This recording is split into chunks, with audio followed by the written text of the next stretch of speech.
This is not fair. Already Pakistan technology के नाम पे तकरीबन 20 साल पीछे है और जो बची कुची टेक्नोलॉजी पाकिस्तान में आ रही थी उस पर भी अब टैक्स का इतना बहरान लगा दिया गया है कि टेक इंपोर्टर पाकिस्तान में सोचने पे मजबूर हो गए हैं कि क्या अब फर्दर इस मुल्क को और टेक्नोलॉजी देनी भी चाहिए या नहीं, क्योंकि पाकिस्तान तो अभी इस काबिल है नहीं कि खुद से कुछ इनोवेटिव या टेक्निकल चीज़ें मैन्युफैक्चर कर सके, क्योंकि पहले आपने इसे इस काबिल बनाया ही नहीं। और जो बची कुची एडवांसमेंट बाहर से मुल्क में आ रही थी अब उसका भी रास्ता बंद कर दो। एक काम करिए, कल से कौमी ऐलान कर दीजिए कि हमारा मुल्क पाकिस्तान वापस से स्टोन एज में जाने वाला है, ताकि अवाम को पता हो ना कि हम वापस से उस कदीम जमाने में जाने वाले हैं जहां पे हम पत्थरों पे निसार करते थे। अस्सलाम वालेकुम friends, this is my Arshad and you are watching Ilfa tech. And पिछले कुछ टाइम पहले हमने देखा कि पाकिस्तान में मोबाइल फोन इंडस्ट्री पे काफी भारी भरकम ड्यूटी टैक्स लगाए गए हैं। शुरू में तो मैंने इस एक्ट को काफी सपोर्ट किया था और इवन तकरीबन तमाम टेक कम्युनिटी भी इस एक्ट को सपोर्ट किया था, वेदर दे आर फॉलोइंग और सपोर्टिंग दिस गवर्नमेंट और नॉट। हमने ये सोचा कि चलो यार, इससे मुल्क का भला होगा, मुल्क को इससे फायदा होगा कि जो मोबाइल फोन ब्रांड्स है वो ऑफिशियली पाकिस्तान में आएंगे और मुल्क को टैक्स भी पे करेंगे, ताकि पाकिस्तान में ग्रे चैनल और फोन स्मगलिंग को बंद किया जाए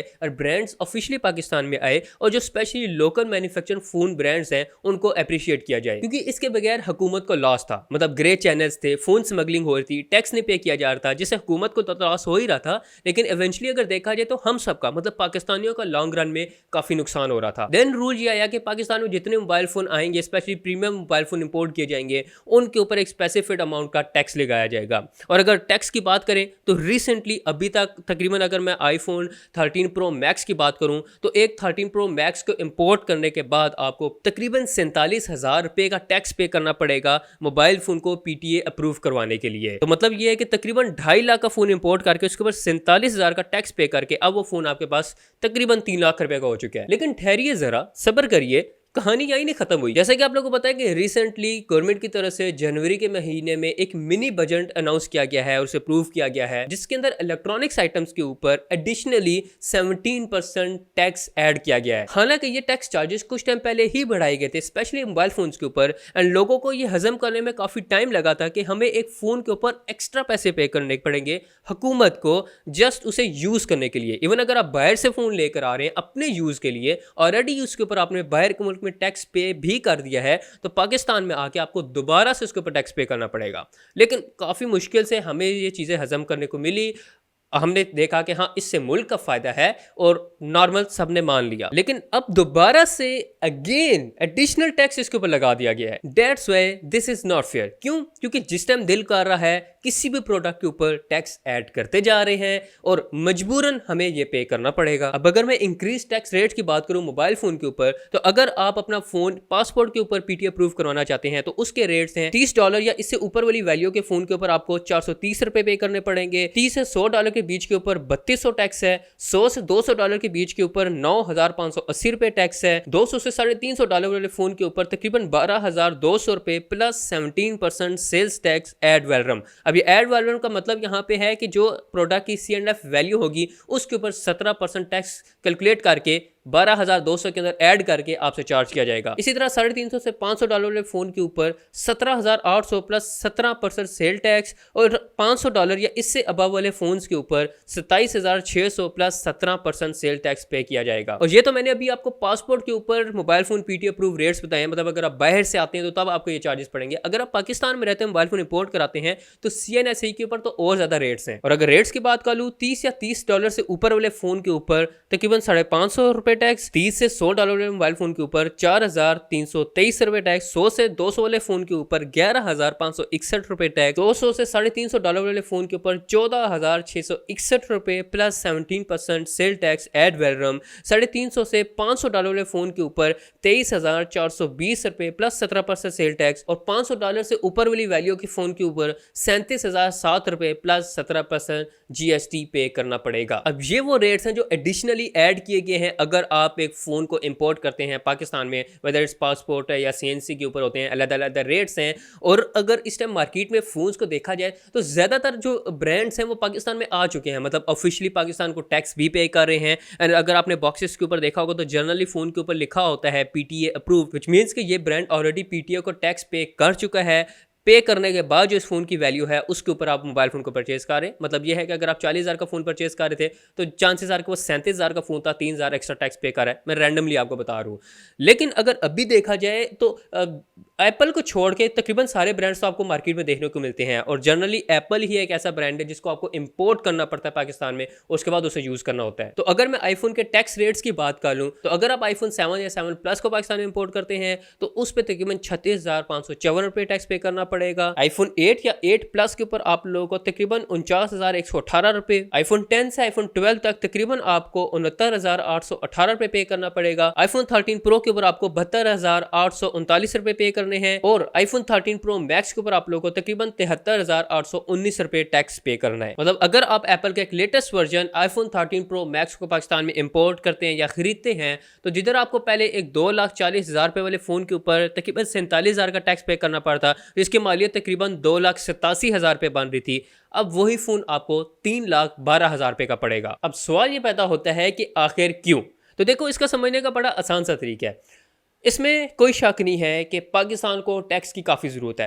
नो डाउट कि किसी भी मुल्क को टैक्स चाहिए होता है। जिस टाइम टैक्स कलेक्शन होती है तो वो टैक्स के पैसे वापस से मुल्क के ऊपर खर्चे जाते हैं मुल्क को बेहतर बनाने के लिए। एंड ये हमारी जिम्मेदारी है कि हर बंदा अपनी इनकम टैक्स वगैरह जो हम टैक्स पे नहीं करते, एटलीस्ट वो वाले टैक्स हम पे करें। इनडायरेक्ट टैक्स तो गवर्नमेंट हमसे ले लेती है, लेकिन डायरेक्ट टैक्स जो हम पे लागू होते हैं हम वो पे नहीं करते। हम सब लोग पे नहीं करते और हमें वो ज़रूर पे करना चाहिए। एंड स्पेशली जो एलीट क्लास के लोग हैं वो ज़्यादातर टैक्स पे नहीं करते हुकूमत को, जिसकी वजह से हुकूमत के ख़जाने अक्सर खाली रहते हैं और वो ख़जाने खाली रहने की वजह से हुकूमत मुल्क के ऊपर पैसे खर्च नहीं कर सकती। अब ये तो एक है मेन प्रॉब्लम जिससे कोई डिनाई नहीं करता, ये एक्चुअल जेन्युइन प्रॉब्लम है और हम इस प्रॉब्लम को एक्सेप्ट करते हैं। लेकिन यहाँ पे देखो अब गवर्नमेंट खेल कैसे रही है। अब जो लोग टैक्स नहीं पे करते हैं या जो एलीट क्लास लोग हैं जो टैक्स पे कर भी सकते हैं लेकिन गवर्नमेंट उनसे टैक्स नहीं निकलवा सक रही, तो इस वजह से हुकूमत ने शायद ये सोचा है कि जो मजबूर लोग हैं ना उनसे टैक्स ले लो। अब ज़ाहिर बात है एक बंदा अगर 2,40,000 का एक फ़ोन पाकिस्तान में ले रहा है तो ऑब्वियस ही बात है वो 2.5 लाख वाली एक चीज़ को लेके एक पेपर वेट बना के दराज में तो नहीं रख देगा।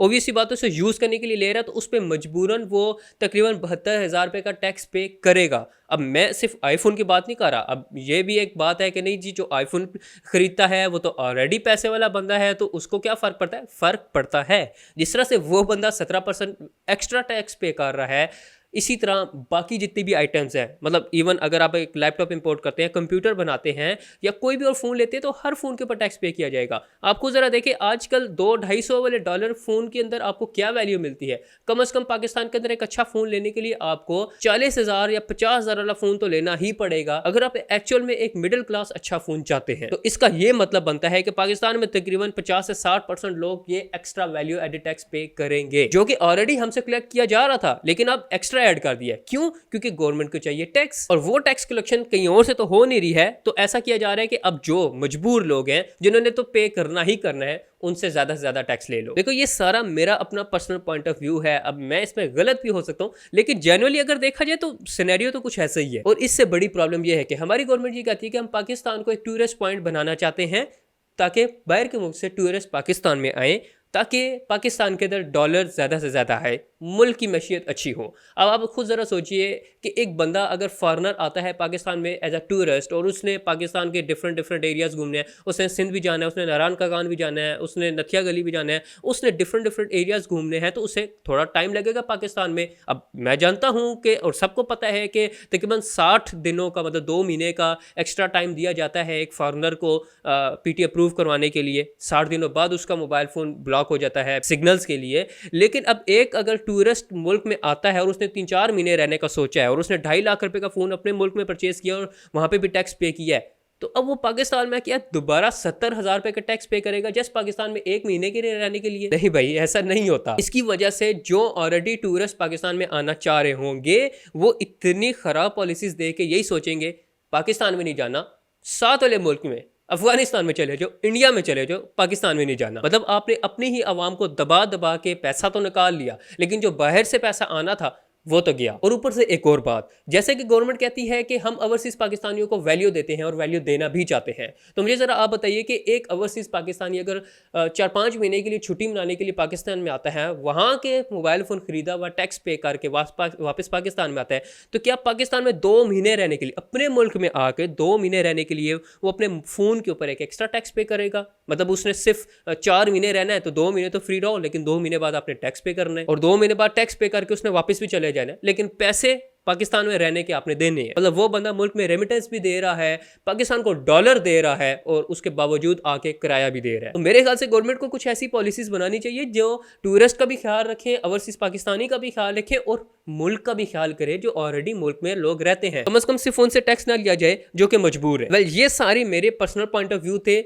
मैंने ये सारी बातें सिर्फ इस वजह से की हैं क्योंकि ये सब चीज़ें टेक्नोलॉजी से लिंक्ड है, एंड स्पेशली इलेक्ट्रॉनिक्स के ऊपर इतना एक्स्ट्रा टैक्स पे किया जा रहा है, तो ये मेरा फर्ज बनता था कि बीइंग अ टेक गाय मैं इन चीज़ों के ऊपर एटलीस्ट बात करूं, मैं अपनी बात तो जरूर रेज करूं। अब अगर आपको ये लगता है कि मैंने ये बातें ठीक की हैं, तो मेरे ख्याल से आपको इस वीडियो को शेयर करना चाहिए अपने फैमिली फ्रेंड्स के साथ, ताकि उन्हें भी पता चले कि किस तरह आने वाले कुछ टाइम पे वो एक्स्ट्रा टैक्स पे करेंगे मुल्क को, सिर्फ इस वजह से कि बाकी लोग टैक्स नहीं पे कर रहे हैं। तो मेरे ख्याल से पॉलिसीज सही होनी चाहिए, ये चीज़ें ठीक भी हो सकती हैं। अगर आप वीडियो शेयर करेंगे, लोग देखेंगे, लोग बात करेंगे, तो गवर्नमेंट को ख्याल भी आएगा, हो सकता है गवर्नमेंट अपना ये डिसीजन वापस लेके एक अच्छी पॉलिसी भी बना दे। इस वजह से कहा जाता है कि इन चीज़ों को बात करना ज़रूरी होता है और उन्हें शेयर करना भी ज़रूरी होता है।